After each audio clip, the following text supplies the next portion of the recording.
হযরত আদম আর হাওয়াকে আল্লাহ তাআলা জান্নাতের ভিতরে থাকতে দিলেন। সুন্দর দিন কাল কাটতে শুরু করে দিল। শয়তানের আর সহ্য হলো না, শয়তান ধোঁকাবাজি শুরু করে দিল। আদমের কাছে গিয়ে বলে, আদম, চিরকাল যদি এই শান্তির জান্নাতে থাকতে চাও, গন্ধব ফল পেরে একটু খেয়ে নাও, জিন্দগিতে আর কোনোদিন তোমার জান্নাত থেকে বের হতে হবে না।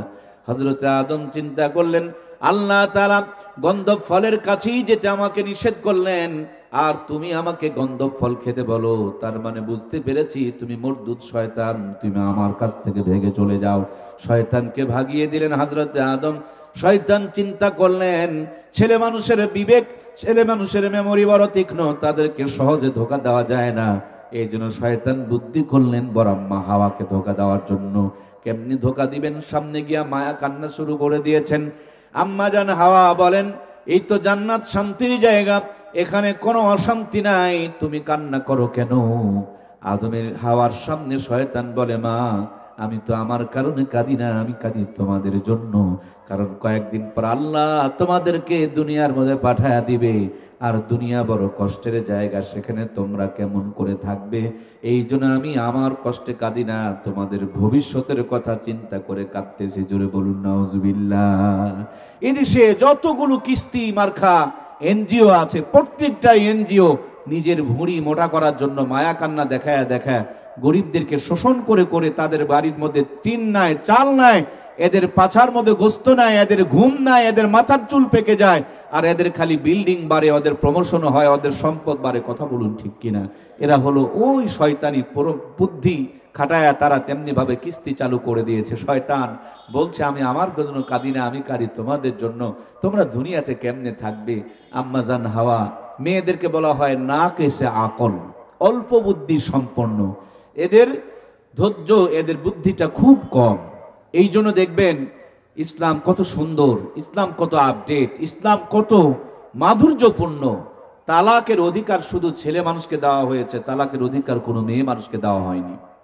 আমার হাতে এই যে ফ্লাক্স দেখছেন আপনারা, এটাতে গরম পানি রাখা হয়, এটা স্টিলের, কিন্তু এই ফ্লাক্স গ্রামগঞ্জে আমরা যেটা চিনি যে ফ্লাক্স প্লাস্টিকের এবং ভিতরে থাকে কাঁচ। আপনার ফ্লাক্সটা আপনি আপনার ছোট বাচ্চার হাতে কি দেবেন? কেন দিবেন না? কারণ যে কোনো মুহূর্তে ভেঙে ফেলে দিতে পারে। ফ্লাক্সটা ভেঙে ফেলে গেলে গরম পানি পড়ে ছেলেটা আপনার পুড়ে যাবে, ছেলেটা আপনার ক্ষতিগ্রস্ত হয়ে যাবে। এই জন্য আপনার ছেলেকে আপনার ফ্লাক্স আপনি হাতে দিচ্ছেন না, কারণ এটা সংরক্ষণ সে বুঝবে না। আমার আল্লাহ কত বড় দয়ার সাগর, মেয়েদের হাতে দিলে যে কোনো মুহূর্তে সংসার ভেঙে তারা তছনছ করে দিবে। এই জন্য ছেলেদের একটু ধৈর্য বেশি। এই জন্য তালাকের অধিকারটা, সংসারটাকে ডিভাইডেড করা অথবা সমাপ্ত করার ক্ষমতা আল্লাহ মেয়েদের হাতে না দিয়ে ছেলেদের হাতে দিয়েছেন। সুবহানাল্লাহ বলেন। কোন স্বামী যদি তার বিবিকে তালাক দেওয়ার অধিকার দিয়ে দেয়, তখন সে সংসারকে বিচ্ছিন্ন করতে পারবে। তার আগে অধিকার না দিলে মেয়েরা তালাক দিলেও তালাক হবে না।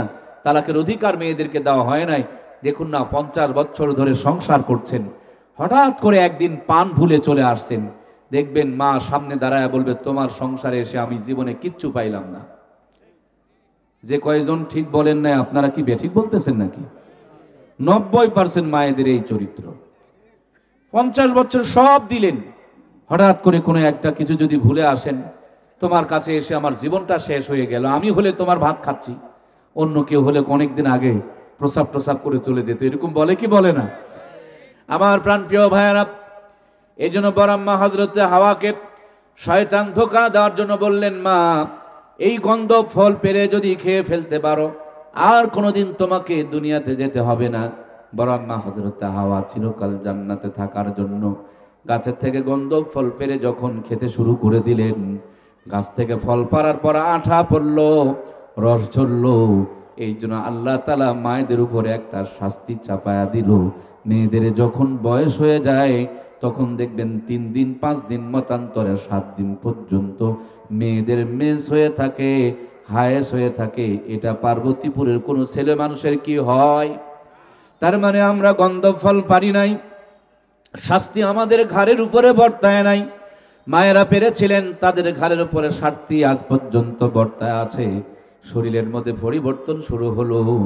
শয়তান বলে, তোমারে দুনিয়ায় যাওয়া লাগবে বাথরুম করার জন্য, জান্নাত পবিত্র জায়গা, এখানে তুমি টয়লেট করতে পারবা না, তোমারে দুনিয়ায় যাওয়া লাগবে।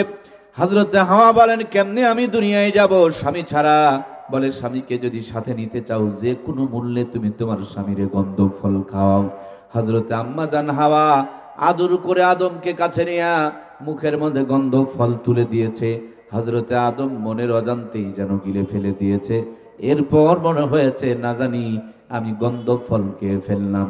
সঙ্গে সঙ্গে গলার মাঝখানে শক্ত করে চিপে ধরেছে। তাকায় দেখুন মেয়েদের গলার মধ্যে হুলকুম নামক উঁচা হারখানা নাই, কিন্তু প্রত্যেকটা পুরুষের গলার মধ্যে হুলকুম নামক উঁচা হার আছে না নাই? আপনারা দেখেন তো আছে নাকি? বাড়িতে গিয়ে দেখবেন ভাবিদের নেই, আবার বাড়িতে গিয়ে ঘুম থেকে জাগ্রত করে দেখবেন, আগে আমার কথাটা শোনায়া দেখবেন, নইলে মনে করবে যে গলা চিপে ধরে মেরে ফেলার জন্য চক্রান্ত করছেন। সাথে মামলা হয়ে যাবে, নারী নির্যাতনের মামলা আছে। একই দেশ, আহারে, সে দেশে নারী নির্যাতনের মামলা আছে কিন্তু পুরুষ নির্যাতনের মামলা নাই। আমার বাংলার জমিনে এখন যদি 20% নারী নির্যাতন হয়, 80% পুরুষ নির্যাতন হয়। নারীদের চাইতে পুরুষেরা বেশি নির্যাতিত। মা আর বউ দুইজনা টানাটানি করার কারণে বাংলাদেশে শতকরা 30 থেকে 35% যুবক মানুষের গড় আয়ু 20 বছর কমে গিয়েছে। আমরা এমন একটা নির্যাতিত জাতি, আজ পর্যন্ত কিছু বুঝলাম না। মায়ের কাছে থাকলে মা কয় তুমি কিছু বোঝো না, বউয়ের কাছে থাকলে বউ কয় তুমি কিছু বোঝো না। কি গো, মানে আমাদের বোঝার বয়সই হইল না। আপনারা কি কথা বুঝতে পারছেন আমার? আপনাদের কি এরকম বলে? মা বলে তুমি বোঝো না, মা আপনাকে এটা বোঝাবে, সেটা বোঝাবে, ওইটা বোঝাবে। আবার বউয়ের কাছে যাবেন, বউ বলবে তুমি কিছু বোঝো না, তুমি কিছু বোঝো না। আবার দেখবেন যখন আপনার বাচ্চা হবে, ছেলে হবে অথবা মেয়ে হবে, তারাও আপনাকে বলবে আব্বু তুমি কিছু বোঝো না। তার মানে আমাদের বোঝার বয়সটা যে কখন সেটাই তো আমরা বুঝলাম না। না বুঝতে বুঝতেই আমরা কবরে চলে যাচ্ছি। আমরা এমন একটা অসহায় জাতি, সব সময় খালি আমরা ছাত্র হয়ে থাকি। বউ বুঝাতে চায়, মা বুঝাতে চায়, ছেলে বুঝাতে চায়, সবাই খালি আমাদেরকে বুঝাতে চায়, আমাদের থেকে কেউ বুঝ নিতে চায় না। কথা বলেন ঠিক কিনা? আমার মায়েরা পীর খুঁজে বেড়ায়, অথচ বাড়িতে তার বড় পীর আছে, বড় পীরের কোনো খবর নাই। মায়েরা মাঝে মাঝে ফোন করে করে কয় হুজুর পীরের মুরিদ না হইলে বলে জান্নাতে যাওয়া লাগবে না। আমি কই কিসের পীরের মুরিদ হবেন? আপনি তো পীরের মুরিদ হয়ে আছেন, আপনার পীরের নাম হচ্ছে মুহাম্মদুর রাসূলুল্লাহ সাল্লাল্লাহু আলাইহি ওয়াসাল্লাম। এরপরও যদি পীরের মুরিদ হতে চান তো তারপরের সেকেন্ড পীরটা হচ্ছে আপনার স্বামী। স্বামীকে যদি অনুকরণ করতে পারেন, স্বামী যদি আপনার রাজি আর খুশি থাকে, স্বামী যদি আপনার কবরের কিনারে দাঁড়ায় বলে ওগো আমার রব, আমার বিবির মরার আগ পর্যন্ত আমি তার উপরে রাজি আর খুশি ছিলাম, তুমি তার উপরে রাজি খুশি হয়ে যাও, মদিনাওয়ালা বলেন তার জন্য জান্নাত ওয়াজিব হয়ে যায়। সুবহানাল্লাহ বলেন। আমার দেশের 90% মেয়েরা ভাতারের মুরিদ হতে চায় না। যারা যারা কথা বললেন না, আমার কথা কি বুঝতে কোনো কষ্ট হচ্ছে? মেয়েরা সবার মুরিদ হবে কিন্তু স্বামীর মুরিদ হবে। বাংলাদেশে মায়েরাই একটা জাতি, এরা কোনোদিন ভালো স্বামী পেল না। পর্দার আড়ালে যারা আছেন একান্তভাবে তাদের ইন্টারভিউ নিয়ে দেখেন, প্রত্যেকটা মেয়ের একটাই দুঃখ, ভালো স্বামী পায়নি। উনি নিজে ভালো স্বামী পায়নি, ওনার বাবাও ভালো স্বামী, ওনার মাও ভালো স্বামী পায়নি, ওনার মেয়েও ভালো স্বামী পায়নি। সব ভালো স্বামীগুলো পাইছে ওদের অপোজিটে যারা আছে, তার মানে ওনার ছেলের বউ ভালো স্বামী পাইছে, ওনার ভাইয়ের বউ ভালো স্বামী পাইছে, কিন্তু উনি ভালো স্বামী পায় নাই। এই দুঃখটা হলো আমাদের 90% মা বোনের। কথা বলুন ঠিক কিনা? মায়েরা জায়নামাজে বসে দোয়া করে, জামাইয়ের জন্য দোয়া করে, আল্লাহ আমার জামাইকে জান্নাত পার করে ওপার পৌঁছায়া দিও, কিন্তু ছেলের জন্য দোয়া করে না। যদি জিজ্ঞেস করেন আপনার জামাইয়ের নেকামলটা কি, গুণটা কি, কোন গুণের কারণে তাহাজ্জুদ পড়ে পড়ে জামাইয়ের জন্য দোয়া করছেন, বলে জামাইয়ের জন্য দোয়া করব না, আমার মেয়ে যা বলে জামাই তাই শোনে, মেয়ের কথা মতন চলে, এই জন্য জামাইয়ের জন্য জান্নাত পার করা দোয়া করে। আর ছেলের বেলায় দেখবেন ওটা বইয়ের ভারোয়া হয়ে যায়। ছেলে যদি বইয়ের কথা শোনে তখন আর দুই চোখে তারে দেখতে পারে না। কথা বলেন ঠিক কিনা? অথচ দুইজনের অপরাধ একটা না দুইটা? কথা বলেন না কেন? দুইজনের অপরাধ দুইটা। উনিও বইয়ের কথা শুনে, ইনিও বইয়ের কথা শুনে, কিন্তু খালাম্মা দুইজনের মতো দুইজনের জন্য দোয়া করে কয় রকম? দুইজনার দোয়া করে দুই রকম। বিচার ওই মার হবে না, বোনের হবে না, বিচার হবে ওই খালাম্মার। ছেলের বেলায় এক মতন আর মেয়ের বেলা আর এক মতন। এই দুইমুখী আচরণ আমাদের মা বোনদের ভিতরে আছে না নাই? আমরা এমন একটা মানুষ, মায়েদেরকে চিনতে পারলাম না। পৃথিবীতে সবচেয়ে কঠিন কাজ হলো মানুষ চিনা। যুবক ভাইরা বলুন তো কি কাজ? সবচেয়ে কঠিন কাজ হলো মানুষ চিনা। এখানে কেউ কি আছেন যে মানুষকে আপনি চিনতে পেরেছেন পরিপূর্ণ? আমি কিন্তু পারি নাই। আপনাদের আমি বুঝাই, কিন্তু আমি নিজেই বুঝি নাই যে মানুষ চিনাটা কত কঠিন। পৃথিবীর সবচেয়ে কঠিন কাজ হলো মানুষ চিনা। তার চাইতে বেশি কঠিন কাজ হলো মেয়ে মানুষ চিনা। ওয়াজ বোঝে নাই গো? 1 নম্বরে কঠিন কাজ হলো মেয়ে মানুষ চিনা। তার চাইতে কঠিন কাজ হলো 1 নম্বরে কঠিন কাজ হলো মানুষ চিনা। 2 নম্বরে তার চেয়ে কঠিন কাজ হলো মেয়ে মানুষ চিনা। এই জন্য সরকার কইছে মানুষ তাও 18 বছরে চিনতে পারবা, সেজন্য তুমি ভোট দাও, কিন্তু মহিলা চিনতে আরো সময় লাগবে, এজন্য 25 বছর আগে বিয়ে করিও না। কথা কি বোঝা যাচ্ছে? মানুষ চিনা সহজ, কিন্তু মেয়ে মানুষ চিনা কঠিন। এই জন্য মানুষ তুমি 18 বছরে চিনতে পারবা, ভোট দিতে পারবা, কিন্তু বউ চিনার জন্য, মেয়ে মানুষ চিনার জন্য বড় কঠিন কাজ। এই জন্য কইছে 25 বছরে করলেই ভালো হয়। তার চাইতে বেশি কঠিন কাজ হলো যার সাথে সংসার করবেন, যাকে নিয়ে জীবন পাড়ি দিবেন, যার জন্য নিজের জীবনকে উৎসর্গ করে দিবেন, ওই মেয়ে মানুষকে চিনা আরো বড় কঠিন কাজ। কারণ আকাশের রং আর মেয়েদের মন পরিবর্তন হতে সময় লাগে না। কথা বলুন ঠিক কিনা? আল্লাহ আমার মা বোনগুলোকে স্বামী ভক্ত হওয়ার তৌফিক দান করুক, বলুন আমিন। স্বামী যদি আপনার জন্য সুপারিশ করে জান্নাত ওয়াজিব হয়ে যায়। ভণ্ড পীরের পায়ের মধ্যে তেল মাখায়া কোনো লাভ। স্বামী বেচারি আপনার জন্য জীবনকে টানা টানা করে দেয়, অথচ একটা ভক্তি, একটা শ্রদ্ধা, একটা ভালোবাসা নিয়ে স্বামীর কপালের উপরে হাত দেয় না, স্বামীর শরীরটাকে ছুঁয়ে দেখে না। স্বামীর কাছে যখন ঘুমাইতে আসে তখন একটু যে পরিষ্কার হয়ে আসবে, একটু সুগন্ধ ব্যবহার করে আসবে, তাও আসে না। সারাদিন কাজ করে ময়লা, নোংরা, দুর্গন্ধ, ঘামওয়ালা শরীর নিয়ে স্বামীর পাশে এসে ঘুমায়। স্বামীর মনটা চায় যে এখানে না ঘুমায়া গোয়াল ঘরে ঘুমালেই বড় ভালো হয়। কথা বলেন ঠিক কিনা? তো আপনার স্বামী পরক্রিয়া করবে না তো করবে কারটা গো? কথা বুঝতে খুবই কষ্ট হচ্ছে। খালাম্মা, আপনারটা পরক্রিয়া করবে না তো করবে কারটা? গরুর শরীর থেকে তো এত দুর্গন্ধ বের হয় না। মাঝে মাঝে আমাদের মা বোনদের সারাদিন কাজ তো করতেই হবে। আপনার সংসার আপনি সামলাবেন না, ভাত রান্না করবেন না, বাচ্চা কাচ্চার খোঁজ খবর নিবেন না, সেবা যত্ন করবেন না, তা তো নয়। কিন্তু দিন শেষে আপনার স্বামীর মনোরঞ্জন ঠিক রাখার জন্য একটু সাজুগুজু করে তো স্বামীর সামনে আসা উচিত। কথা বলুন ঠিক কিনা? বিক্রি করা গরুর যেমন কোনো দাম থাকে না, পারলে পারে গলার দড়িটা পর্যন্ত খুলে নিয়ে চলে যায়। মেয়েদের দেখবেন বিয়ে হওয়ার পর আর স্বামীকে তারা গুরুত্ব দিতে চায় না, এই জন্যই পরক্রিয়া আমাদের ঘরে ঢুকে। কথা বলুন ঠিক কিনা? মেয়েটা বিছানায় পড়ে আছে 6 মাস ধরে, কোনোদিন সে নিজের পরিচর্যা করলো না। হঠাৎ যদি বলে চলো একটু তোমাকে ডাক্তারের কাছে নিয়ে যাব, দেখবেন 1.5 ঘন্টা ধরে ড্রেসিং টেবিলের সামনে সাজুগুজু করে। অসুস্থতার কারণে যদি কাপড় চোপড়গুলো ঢিল হয়ে যায়, সেপটিকিন মেরে মেরে মাজার ভাঁজ বের করে ডাক্তারের যেন বুঝতে কোনো অসুবিধা হয়। অথচ স্বামীর সামনে যাওয়ার সময় একটু মুখের মধ্যে সরিষার তেলটাও পর্যন্ত লাগায় না, যে একটু যেন আমাকে চকচকা দেখা যায়, যেন একটু আমাকে সুন্দর দেখা যায়। আল্লাহ আমার মা বোনগুলোকে স্বামীর সেবা যত্ন করা, স্বামীর মনোরঞ্জন দেওয়ার জন্য একটু সাজুগুজু করারও তৌফিক দান করুক, বলুন আমিন। বাংলাদেশের প্রত্যেকটা ঘরে ঘরে পরক্রিয়া ঢুকে পড়েছে। আমার প্রিয় ভাইয়েরা, আমরাও পিছিয়ে নেই, আমরাও এই প্রতিযোগিতায় এগিয়ে চলতেছি। অন্য মেয়ের সঙ্গে কি রস দিয়া মজা করে কথা কয়, আর বইয়ের সঙ্গে যখন কথা কয় তখন মনে হয় আজরাইল কথা বলতেছে। কথা বলুন ঠিক কিনা? এই জন্য বিবির সাথে নরম করে, কমল করে, সফট করে কথা বলুন, পরিবারের শান্তি ফিরে আসবে। আর বোনদেরকেও বলবো, স্বামীকে সম্মান দিয়ে, ইজ্জত দিয়ে, ভালোবাসা দিয়ে, নরম করে, সফট করে, কমল করে কথা বলুন। ঘরের মধ্যে রহমত আর বরকত নাজিল হবে। স্বামীর সঙ্গে গোলামের বেটা গোলাম বলে কথা বলে, আর মার্কেটে যেয়ে রিক্সাওয়ালাকে জিজ্ঞেস করে, ভাইয়া নিউ মার্কেট যাবেন, রস দেওয়া লাগবে এক জায়গায়, রস দেয় আর এক জায়গায়। এই জন্য প্রত্যেকটা পরিবারে অশান্তির আগুন জ্বলে। কথা বলুন ঠিক কিনা? সম্মানিত প্রাণপ্রিয় ভাইয়ের আমার, আমরা আলোচনা করছিলাম হযরতে আদম আর হাওয়ার জিন্দেগি। ফজরের 2 রাকাত নামাজ আদি পিতা হযরতে আদমের স্মৃতি থেকে আমার আল্লাহ তাআলা দান করেছেন। বরাব্বা হযরতে আদম আর হাওয়াকে আল্লাহ তাআলা জান্নাত থেকে দুনিয়াতে পাঠায়া দিলেন। দুনিয়াতে আসার পর বরাব্বা হযরতে আদম বড় বড় গাছের 3টা টুকরা পাতা দিয়া ইজ্জতকে ঢেকে রেখেছিলেন।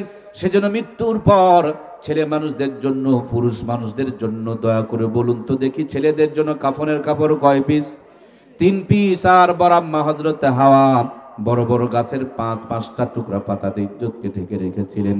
এই জন্য মৃত্যুর পর মেয়েদের জন্য, আম্মাদের জন্য, মহিলাদের জন্য কাফনের কাপড় কয় পিস? 5 পিস বাদ দিয়া 3 পিস ধরেছিল। থ্রি পিস বাতিল করে টু পিস আমদানি করেছিল, এখন টু পিসেরও 12টা বাজায়া দিয়েছে, মাত্র ওয়ান পিস আর বাকি আছে। কমতে কমতে 5 পিস থেকে 1 পিসে এসেছে, একটা পিস আর বাকি আছে। এইটা যদি বাদ দিয়া দেয় দেশে থাকার আর উপায়।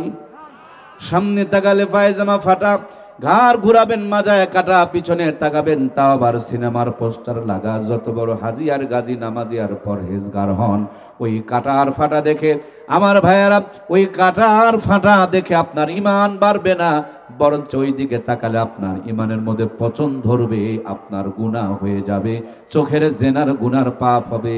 আজ সোনার বাংলা যেইভাবে কাটা ফাটার অত্যাচার বেড়ে গিয়েছে, এই কাটা ফাটার কারণে রহমত আর বরকত বিদায় নিয়া আযাব আর গজব চালু হয়েছে, ঠিক কিনা? দুনিয়াতে আসার পর আবার আব্বা হযরতে আদম একদিন 2 দিন নয়, লম্বা টাইম ধরে আম্মাজান হাওয়াকে খোঁজেন, হাওয়া ও হযরতে আদমকে খোঁজেন। সৌদি আরবের জেদ্দা শহরে বড় আম্মাকে পাঠানো হলো। আরবিতে জাদ্দাতুন মানে দাদি, জেদ্দাতে পাঠানো হয়েছে, এই জন্য দাদির নামে শহরের নামকরণ করা হয়েছে। এখনো পর্যন্ত বড় আম্মার কবর আরব সাগরের কিনারে রয়েছে। মাকবারায় হাওয়া নামক সুন্দর একটা কবরস্থান রয়েছে। আর বড় আব্বা হযরতে আদম প্রতিবেশীদের শ্রীলঙ্কার যদি পাহাড় আল্লাহ তাআলা তারে পাঠাইলেন, এখনো পর্যন্ত যদি পাহাড়ের মাথার উপরে হযরত আদমের পায়ের ছাপ রয়েছে, পায়ের চিহ্ন রয়েছে। দুইজন মিলে কান্নাকাটি করতে করতে আরাফার ময়দানে একত্রিত হলেন। আরাফা মানে মিলন হওয়া, মিলিত হওয়া, একত্রিত হওয়া। বাবা আর মা দুইজন মিলে যেই পাহাড়ের মাথায় চড়ে একত্রিত হয়েছেন, বাবা আর মার একত্রিত হওয়ার বদলতে ওই পাহাড়টার নামকরণ করে রহমতের পাহাড় নামকরণ করা হয়েছে, জাবালে রহমত নামকরণ করা হয়েছে। একজন আর একজনকে সামনে পেয়ে জিজ্ঞেস করেন, আনতা আদম, তুমি কি আদম? আদম বলেন, আনতুম হাওয়া, তুমি কি হাওয়া? দুইজনকে পেয়ে বুকে জড়িয়ে ধরে চোখের পানিগুলো ছেড়ে দিলেন। দুইজনের চোখের পানির বদলে আরাফার ময়দানকে কিয়ামত পর্যন্ত আল্লাহ পবিত্র বানিয়ে দিলেন। শুধু আদম আর হাওয়ার জিন্দেগির গুনাহ মাফ নয়, আদম সন্তানদের জন্য গুনাহ মাফের একটা কারখানা বানায়া দিলেন। 9 জিলহজ আরাফার দিনে, যেই দিন আদম আর হাওয়া একত্রিত হয়েছিলেন, ওই দিন কোন আদম সন্তান যদি আরাফার ময়দানে একত্রিত হয়ে আল্লাহর কাছে চোখের পানিগুলো ছেড়ে দিয়ে রোনাজারি করতে পারে, আমার আল্লাহ তাআলা ডাকতে বলে, আদম আর হাওয়া রে, আমি তোমাদের জিন্দেগির গুনাহ শুধু মাফ করে দেই নাই, কিয়ামত পর্যন্ত তোমার যত সন্তান আরাফার ময়দানে এসে আমার কাছে চোখের পানি ছেড়ে দিয়ে রোনাজারি করবে, তুমি আর আদম আর হাওয়া তোমাদের মতন করে তোমাদের সন্তানের জিন্দেগির গুনাহগুলো মাফ না করা পর্যন্ত আমি আল্লাহ আরাফা থেকে কাউকে বের করে নিয়ে যাব না। আমার প্রিয় ভাইয়ারা, সেজন্য আল্লাহর কাছে মন থেকে প্রার্থনা জানাই, আল্লাহ যেন আমাদের আরাফার ময়দানে না নিয়ে কবরে না ডাক দেয়। জোরে বলুন আমিন। আরাফার ময়দান পাড়ি দিয়া মুজদালিফায় আসলেন, খোলা আকাশের নিচে রাত্রি যাপন করলেন। মিনাতে তাবু আছে, আরাফার ময়দানে তাবু আছে, কিন্তু মুজদালিফার প্রান্তরে তাবু নাই। আল্লাহ তাআলা ডাক দিয়ে বলে, আদম সন্তানেরা, তোমার বাবার মা এই মুজদালিফার প্রান্তরে এসে খোলা আকাশের নিচে রাত্রি যাপন করেছে, আমি আল্লাহর কাছে বড় ভালো লেগেছে, সেই জন্য আমি আদম আর হাওয়ার স্মৃতি মুজদালিফার প্রান্তরে খোলা আকাশের নিচে রাত্রি যাপন করাকে ওয়াজিব বানিয়ে দিলাম। আদম সন্তানেরা, তোমরা যদি মুজদালিফায় একটু ঘুমিয়ে পড়ো, কাইলুলা করো, তারপরে ঘুম থেকে উঠে যখন চোখ দুখানা ডুলবে, তোমাদের চোখ ডলতে ডলতে ঘুম থেকে জাগ্রত হওয়ার আগেই তোমাদের জিন্দেগির সমদয় গুনাহগুলোকে আমি আল্লাহ তাআলা মাফ করে দেব। মুজদালিফার ময়দান পাড়ি দিয়া বাইতুল্লাহ চলে গেলেন। 7 মর্তবা তোয়াব করছেন আর দোয়া পড়ছেন, রব্বানা যালামনা আনফুসানা ওয়া ইল্লাম তাগফির লানা ওয়া তারহামনা লানাকুনান্না মিনাল খাসিরিন। আদমের দোয়াকে আল্লাহ তাআলা কোরআনুল কারীমের মধ্যে দিয়ে দিলেন। কিয়ামত পর্যন্ত আদম সন্তানের জন্য ওই দোয়াকে আল্লাহ তাআলা কোরআনুল কারীমের মধ্যে আপনার আমার জন্য বিধান বানিয়ে দিলেন। আদম সন্তানেরা শোনো, তোমাদের বাবার মা যেমনি ভাবে তোয়াব করেছিল আর দোয়া পড়েছিল, তেমনি তোমরা দোয়া করবে। রুকনে আমিনি থেকে হযর আসওয়াদের দিকে যাবে, যতবার যাবে ততবার দোয়া পড়বে আর বলবে, রব্বানা আতিনা ফিদ দুনিয়া হাসানাতাও ওয়া ফিল আখিরাতি হাসানাতাও ওয়া কিনা আযাবান নার। আদম আর হাওয়ার ওই দোয়ার বদলতে 7 মর্তবা তোয়াব করে হযরত আসওয়াদ বরাবর দাঁড়ায়া চোখের পানিগুলো ছেড়ে দিয়ে যখন কান্না শুরু করেছেন, আরশ আজিম থেকে আমার আল্লাহ তাআলা ক্ষমা ঘোষণা করে দিয়েছেন। মুহূর্তের মধ্যে সেজদায় লুটিয়ে পড়েছিলেন, 2 রাকাত নামাজ আদায় করেছিলেন।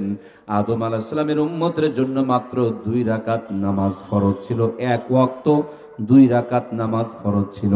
আল্লাহর হাবিব মেরাজে গিয়ে আদম নবীর লম্বা জিন্দেগি দেখে যখন আফসোস করেছিলেন, আল্লাহ বলেন, বন্ধু তোমার উম্মতকে আমি আদম নবীর জিন্দেগি বরাবর হায়াত দেই নাই, কিন্তু আদম নবীর স্মৃতি থেকে ফজরের 2টা রাকাত নামাজ দিয়া দিলাম। উম্মতকে বলে দিও, কষ্ট করে ফজরের 2টা রাকাত নামাজ যদি জামাতে সুন্দর করে আদায় করতে পারে, ফজরের 2 রাকাত নামাজের বিনিময় আদম আলাইহিস সালামের 1000 বছর নবীওয়ালা জিন্দেগি বরাবর সওয়াব দান করে দেব। এই জন্য মুয়াজ্জিম বলে, আস-সালাতু খায়রুম মিনান নাওম, ঘুম হইতে নামাজ ভালো। কত ভালো ফজরের 2টা রাকাত নামাজ আর আদম আলাইহিস সালামের জিন্দেগি বরাবর সওয়াব। জোরে বলুন না সুবহানাল্লাহ। নবীজি আমার মেরাজে গিয়া বিশাল বড় একটা মোরগ দেখলেন। জিবরাইল আমিনকে জিজ্ঞেস করলেন, ভাই জিবরাইল, এত বড় মোরগ আল্লাহ তাআলা বানিয়ে রেখেছেন কেন? জিবরাইল আমিন ডাকতে বলেন, নবী গো আমার, আল্লাহ রাব্বুল আলামিন এই মোরগটাকে, এই ফেরেশতাকে মোরগের আকৃতি দিয়া রাখছে। প্রত্যেক দিন ফজরের টাইমে এই মোরগটা যখন আরশ আজিম থেকে বলেন সুবহুন কুদ্দুসুন রব্বুনা ওয়া রব্বুল মালাইকাতু ওয়ার রূহ, তো ওই মোরগের কণ্ঠ মিলায়া দুনিয়ার ঘরার মুরগিগুলো, বাঁশের ঝাড়ের পাখিগুলো, তারাও বলেন সুবহুন কুদ্দুসুন রব্বুনা ওয়া রব্বুল মালাইকাতু ওয়ার রূহ। আমাদের কানের পাওয়ার নষ্ট হয়ে গিয়েছে গান শুনতে শুনতে, খারাপ কথা শুনতে শুনতে। মুরগে বলে রব্বুনা ওয়া রব্বুল মালাইকাতু ওয়ার রূহ, আর আমরা শুনতে পাই কুকুরু কুহু। মুয়াজ্জিম যখন আজান দেয়, ছায়ের পালার কুকুরের ঘুম ভেঙে যায়, মগর আমাদের ঘুম ভাঙতে চায় না। কুকুরের ঘুম ভাঙে সকাল 6টায়। আমরা ফেসবুক আর ডিজিটাল মুসলমান ইউটিউব চালাই, এই জন্য আমাদের লাস্টিং পাওয়ার আরো 3 ঘন্টা বেশি। আমাদের ঘুম ভাঙে সকাল 9টায়। কুকুরের ঘুম ভাঙার পর মালিকের শুকরিয়া আদায় করে। আর আপনার আমার জন্য উচিত ছিল, ঘুম যখন ভাঙবে বান্দায় চোখ দুটো ডলবে আর জবান দিয়া বলবে আলহামদুলিল্লাহিল্লাযী আহইয়ানা বাদা মা আমাতানা ওয়া ইলাইহিন নুশুর। দুর্ভাগ্যরে মুসলমান, আমাদের মুখ থেকে দোয়া বের হয় না, এখন আমাদের মুখ থেকে খালি ভোঁ ভোঁ করে ধোঁয়া বের হয়। কথা বলুন ঠিক কিনা? গরু ছাগল পায়খানা করার সময় খায় না, আর আমার স্মার্ট আর ডিজিটাল ভাইদের টয়লেটে গিয়া না খাইলে বাথরুম ক্লিয়ার হয়। বাথরুমে বসে কষে মারে টান, উপরে সারে ফু আর নিচে পড়ে গু। আবার সার দোকানে গিয়া কয় নামাজ না পড়লে কি হলো, ইমান ভালো আছে। নবী আমার বলেন, যার নামাজ আছে তার ইমান আছে, যার নামাজ নাই তার ইমান নাই। আমার দরদের ভাইয়েরা, উচিত ছিল মুসলমান ফজর আজান শোনার আগেই ঘুম থেকে জাগ্রত হব, তাহাজ্জুদের নামাজ পড়ব, ফজরের নামাজ জামাতে আদায় করব, এরপর কোরআনুল কারীম তেলাওয়াত করে দুনিয়ার কাজ কামের মধ্যে নেমে পড়ব। প্রত্যেকটা কাজের মধ্যে রহমত আর বরকত নাজিল করে দিবেন কে? আমার আপনার মুরব্বীদের খবরগুলো নিয়ে দেখেন, ওরা 150 বছর টনটনা ছিল। পায়ে হেঁটে দিনাজপুরে গিয়েছে, পায়ে হেঁটে সৈয়দপুর গিয়েছে, পায়ে হেঁটে রংপুর চলে গিয়েছে, পায়ে হেঁটে বগুড়া পর্যন্ত গিয়েছে। কি ফজিলত তাদের ভিতরে ছিল? ফজিলত হলো সূর্য যখন ডুবে যেত জলদি করে তারা ঘুমিয়ে পড়তো। রাতের ঘুম যদি পূর্ণ হয়ে যায়, সারাদিনের শরীরের যে ঘাটতি, ওই ঘুমের মধ্য দিয়ে সারাদিনের ঘাটতিগুলো পূরণ করে ব্যাটারির চার্জ ফুল করে দেয় কে? আমরা রাত 3টা রাত পর্যন্ত ঘুমাইতে পারি না। সকাল যখন হয়ে যায়, আল্লাহর বান্দারা ঘুম থেকে জাগ্রত হয়ে ফজরের নামাজ পড়ে কোরআন তেলাওয়াত করে জমিনে বিচরণ করত। সূর্য পূর্ব দিকে যখন লাল আলো নিয়ে উঠতো, পুরা লাল আলোটা হলো ভিটামিন ডি। একজন মানুষের শরীরে যেই পরিমাণ ভিটামিন ডির দরকার পড়ে, তার 80% ভিটামিন সূর্যের আলোর ভিতরে থাকে। আমরা তো সকাল 11টার মধ্যে ঘুম থেকে জাগ্রত হই, সকাল বেলার ভিটামিন ডি পায় না। এখানে যতগুলো মানুষ বসে আছি, 90% মানুষের শরীরে এখন ভিটামিন ডির ঘাটতি পাওয়া যায়। আর এই ভিটামিন ডির ঘাটতি থাকার কারণে হাজার হাজার অসুখ বিসুখ হয়, শরীর দুর্বল হয়ে যায়, শরীরটা অসুস্থ হয়ে যায়। এটা খাবার দেয়া পূরণ হবে না, এটা সূর্যের সকালের সোনালী রোদ দেয়া পূরণ হবে। কিন্তু দুর্ভাগ্যরে মুসলমান, আমাদের ঘুম ভাঙে সকাল 11টায়। এই জন্য আমরা স্মার্ট হলাম, ডিজিটাল হইলাম, কিন্তু উন্নতি করতে পারলাম না। নন স্মার্ট নন ডিজিটাল নানু আর দাদুরা যদি 150 বছর বাঁচে, স্মার্ট আর ডিজিটাল হওয়ার পর আমরা তো 300 বছর বাঁচি। 300 বছর বাঁচি কি গো, কথা বুঝতে পারছেন না আপনারা? আমার কথা বোঝা যাচ্ছে না ভাইয়েরা? স্মার্ট আর নন স্মার্ট, ডিজিটাল আর নন ডিজিটাল, আমাদের নানু দাদু এরা তো স্মার্ট, ডিজিটাল কিচ্ছু ছিল না। এরা সাধারণ ছিল, নামাজ পড়নেওয়ালা, কোরআন তেলাওয়াত করনেওয়ালা, সন্ধ্যা হলে ঘুমিয়ে পড়নেওয়ালা, ফজরের টাইমে উঠে জানেওয়ালা। এই জন্য 150 বছর টনটনা বেঁচে ছিল। আমরা স্মার্ট ডিজিটাল আপডেট হতে গিয়া নামাজ নাই, কোরআনের তেলাওয়াত নাই, হালালের সাথে কোনো সম্পর্ক নাই, ঘুমায় রাতের 3টায়, উঠি সকাল 11টায়। এই জন্য 50 বছরে বেকার চেকা হয়ে যায়। কথা বলেন ঠিক কিনা? সম্মানিত প্রাণপ্রিয় ভাইয়েরা আমার, এই জন্য জীবনকে যদি সুন্দর করতে হয়, আল্লাহর হুকুম নবীর সুন্নত তরিকা ছাড়া সম্ভব নয়। আমাদেরকে আমার আল্লাহ তাআলা বানিয়েছেন, আমরা কেমনে ভালো থাকবো আমাদের চাইতে সব চাইতে বেশি কে জানেন? কে? আল্লাহ জানেন। সেজন্য আমরা কেমনে ভালো থাকবো, ভালো থাকতে যেন পারি, প্রত্যেকটা নিয়ম কোরআনুল কারীমের মধ্যে দিয়ে আল্লাহ তাআলা কোরআনুল কারীমতে দুনিয়াতে পাঠায়া দিয়েছেন। আবার প্র্যাকটিক্যাল করে মুহাম্মদুর রাসূলুল্লাহ সাল্লাল্লাহু আলাইহি ওয়াসাল্লামকে দিয়া 23 বছর আল্লাহ তাআলা প্র্যাকটিক্যাল করে দেখায় দিয়েছেন। নবীজির পরে সাহাবায়ে কেরামরা তারাও তাদের জীবনটা এই নবীর কোরআনকে, আল্লাহর কোরআনকে, নবীর সুন্নতের বিধানকে প্র্যাকটিক্যাল করে দেখায় দিয়েছেন। তার জীবনী তত সুন্দর, যার জীবনে কোরআন সুন্নাহর যত আদর্শ আছে। কথা বলুন ঠিক কিনা? এই জন্য প্রিয় ভাইয়েরা আমার, ফজরের 2টি রাকাত নামাজ আদি পিতা হযরত আদমের স্মৃতি। আর জোহরের নামাজ কয় রাকাত বলুন তো দেখি? জোহরের নামাজ হলো 4 রাকাত। এই 4 রাকাত নামাজ আমার আল্লাহ তাআলা দান করেছেন জাতির পিতা হযরত ইব্রাহিমের জিন্দেগি থেকে। আমরা জন্ম নিয়েছি ভালো মানুষের ঘরে, কিন্তু আমাদের কর্ম ভালো নয়। আর জাতির পিতা জন্ম নিয়েছিলেন ওই জামানার একজন মূর্তি পূজকের ঘরে, কিন্তু জন্ম ভালো জায়গায় না হলেও কর্মটা ভালো জায়গায় ছিল, কর্মটা ভালো ছিল।